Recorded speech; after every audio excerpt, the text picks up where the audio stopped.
Hello, I'm Ken Johnson, and welcome to the New Hope Reads ministry. We hope you will visit daily as we read from the Chronological Bible. May our time spent together in God's Word be a blessing to us all as God reveals Himself and His nature, as He opens our minds, and as He prepares our hearts for our good and His service. Again, thank you for joining us.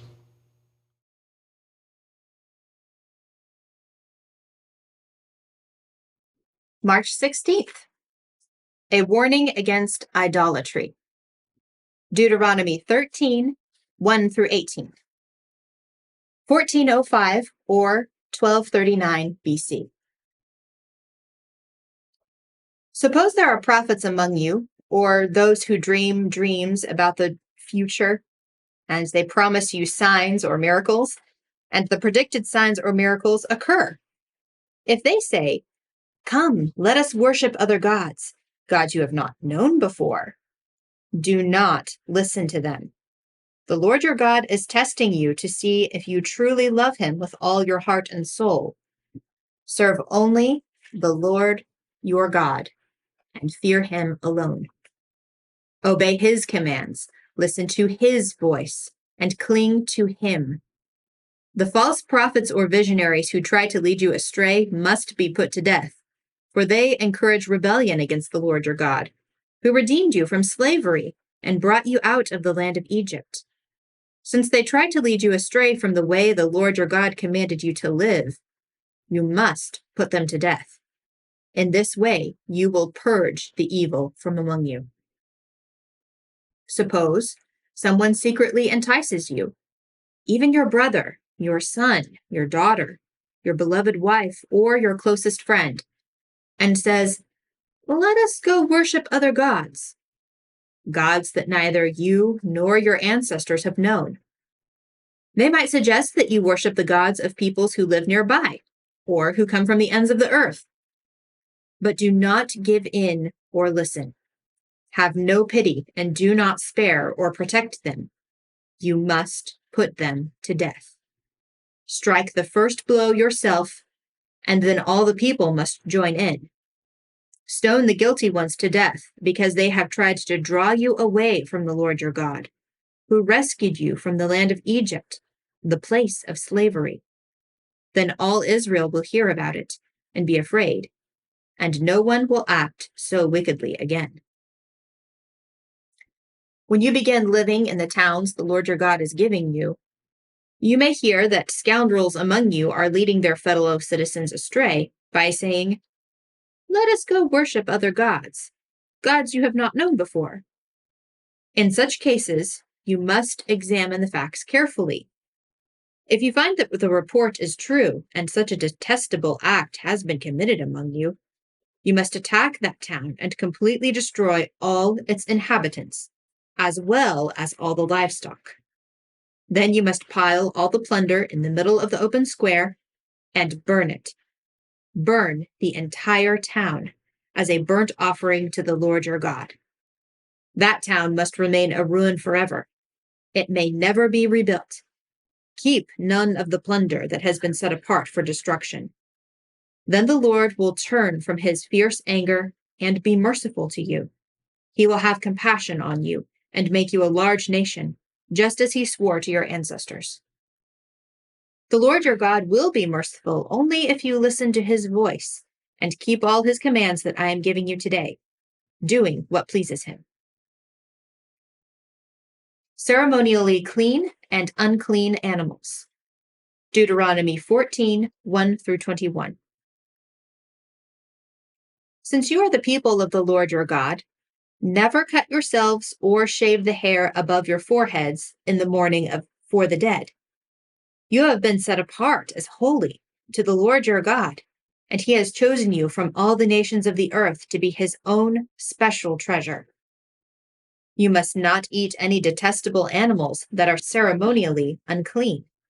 These are the animals you may eat: the ox, the sheep, the goat, the deer, the gazelle, the roe deer, the wild goat, the addax, the antelope, and the mountain sheep. You may eat any animal that has completely split hooves and chews the cud. But if the animal doesn't have both, it may not be eaten. So you may not eat the camel, the hare, or the hyrax.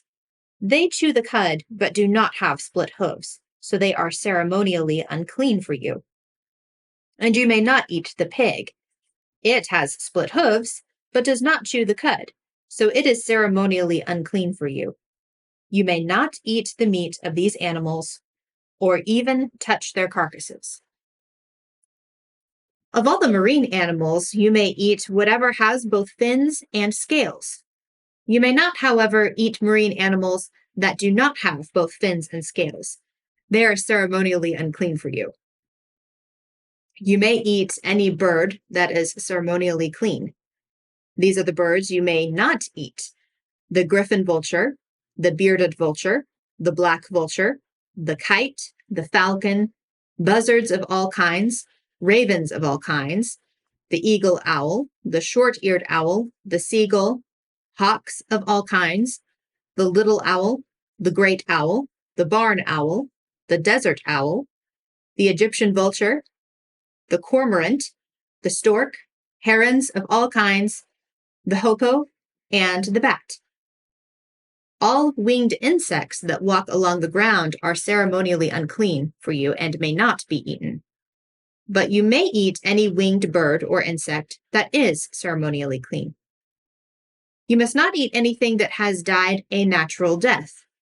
You may give it to a foreigner living in your town, or you may sell it to a stranger, but do not eat it yourselves, for you are set apart as holy to the Lord your God. You must not cook a young goat in its mother's milk. The giving of tithes. Deuteronomy 14, 22 through 29.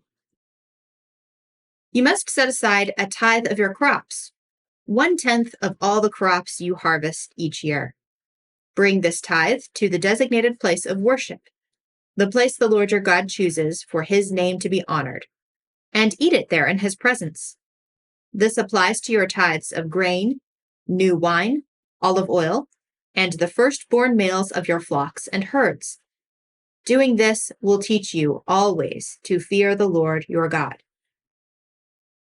Now, when the Lord your God blesses you with a good harvest, the place of worship he chooses for his name to be honored might be too far for you to bring the tithe. If so, you may sell the tithe portion of your crops and herds, put the money in a pouch, and go to the place the Lord your God has chosen. When you arrive, you may use the money to buy any kind of food you want: cattle, sheep, goats, wine, or other alcoholic drink. Then feast there in the presence of the Lord your God, and celebrate with your household. And do not neglect the Levites in your town, for they will receive no allotment of land among you. At the end of every third year, bring the entire tithe of that year's harvest and store it in the nearest town. Give it to the Levites, who will receive no allotment of land among you, as well as to the foreigners living among you, the orphans and the widows in your towns, so they can eat and be satisfied. Then the Lord your God will bless you in all your work. Release for debtors. Deuteronomy 15, 1 through 11. At the end of every 7th year, you must cancel the debts of everyone who owes you money. This is how it must be done. Everyone must cancel the loans they have made to their fellow Israelites. They must not demand payment from their neighbors or relatives, for the Lord's time of release has arrived. This release from debt, however, applies only to your fellow Israelites, not to the foreigners living among you. There should be no poor among you, for the Lord your God will greatly bless you in the land he is giving you as a special possession. You will receive this blessing if you are careful to obey all the commandments of the Lord your God that I am giving you today. The Lord your God will bless you as he has promised. You will lend money to many nations, but you will never need to borrow. You will rule many nations, but they will not rule over you. But if there are any poor Israelites in your towns when you arrive in the land the Lord your God is giving you, do not be hard-hearted or tight-fisted toward them. Instead, be generous and lend them whatever they need. Do not be mean-spirited and refuse someone a loan, because the year for canceling debts is close at hand. If you refuse to make the loan and the needy person cries out to the Lord, you will be considered guilty of sin. Give generously to the poor, not grudgingly, for the Lord your God will bless you in everything you do. There will always be some in the land who are poor. That is why I am commanding you to share freely with the poor and with other Israelites in need. Release for Hebrew slaves. Deuteronomy 15:12-18. If a fellow Hebrew sells himself or herself to be your servant and serves you for 6 years, in the 7th year, you must set that servant free. When you release a male servant, do not send him away empty-handed. Give him a generous farewell gift from your flock, your threshing floor, and your winepress. Share with him some of the bounty which the Lord your God has blessed you. Remember that you were once slaves in the land of Egypt, and the Lord your God redeemed you. That is why I am giving you this command. But suppose your servant says, I will not leave you, because he loves you and your family, and he has done well with you. In that case, take an awl and push it through his earlobe into the door. After that, he will be your servant for life, and do the same for your female servants. You must not consider it a hardship when you release your servants. Remember that for 6 years they have given you services worth double the wages of hired workers, and the Lord your God will bless you in all you do. Sacrificing firstborn male animals. Deuteronomy 15:19-23. You must set aside for the Lord your God all the firstborn males from your flocks and herds. Do not use the firstborn of your herds to work your fields, and do not shear the firstborn of your flocks. Instead, you and your family must eat these animals in the presence of the Lord your God, each year at the place he chooses. But if this firstborn animal has any defect, such as lameness or blindness, or if anything else is wrong with it, you must not sacrifice it to the Lord your God. Instead, use it for food for your family in your hometown. Anyone, whether ceremonially clean or unclean, may eat it, just as anyone may eat a gazelle or deer. But you must not consume the blood. You must pour it out on the ground like water. Passover and the Festival of Unleavened Bread. Deuteronomy 16:1-8.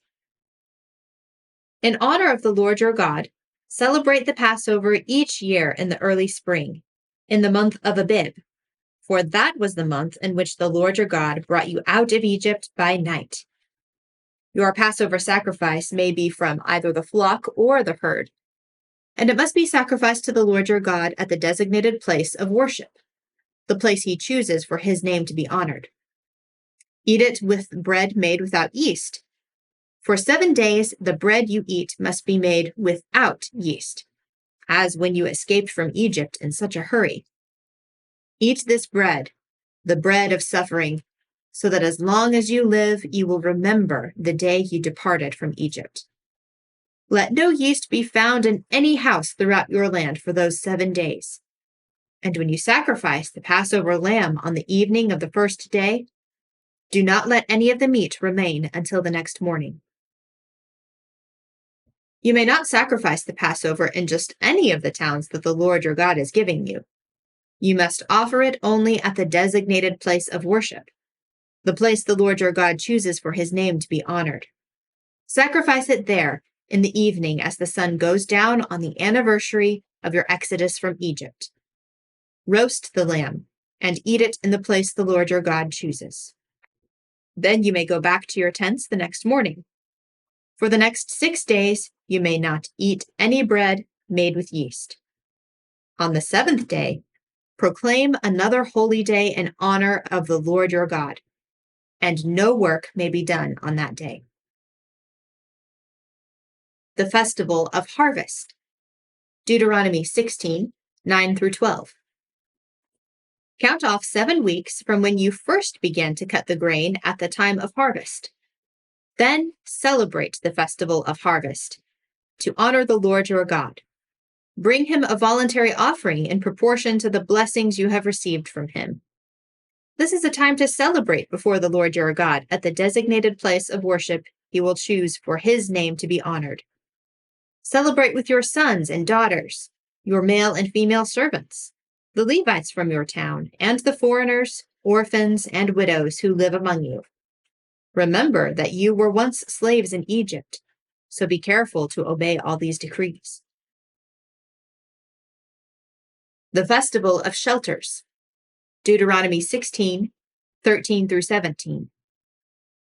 You must observe the Festival of Shelters for 7 days at the end of the harvest season, after the grain has been threshed and the grapes have been pressed. This festival will be a happy time of celebrating with your sons and daughters, your male and female servants, and the Levites, foreigners, orphans, and widows from your towns. For 7 days you must celebrate this festival to honor the Lord your God at the place he chooses. For it is he who blesses you with bountiful harvests and gives you success in all your work. This festival will be a time of great joy for all. Each year, every man in Israel must celebrate these 3 festivals: the festival of unleavened bread, the festival of harvest, and the festival of shelters. On each of these occasions, all men must appear before the Lord your God at the place he chooses, but they must not appear before the Lord without a gift for him. All must give as they are able, according to the blessings given to them by the Lord your God. Hi there, and welcome to New Hope Reads. I'm Mark Ruff, and we are delighted that you've joined us to share in the reading of God's Word. It's very important that we share this together and be in God's Word daily. And by the way, we'd like to invite you to join us here at New Hope Church of Christ anytime you get a chance. Sunday mornings, we have classes at 9:30. We have worship at 10:30, and you can join us live or online. Have a blessed day.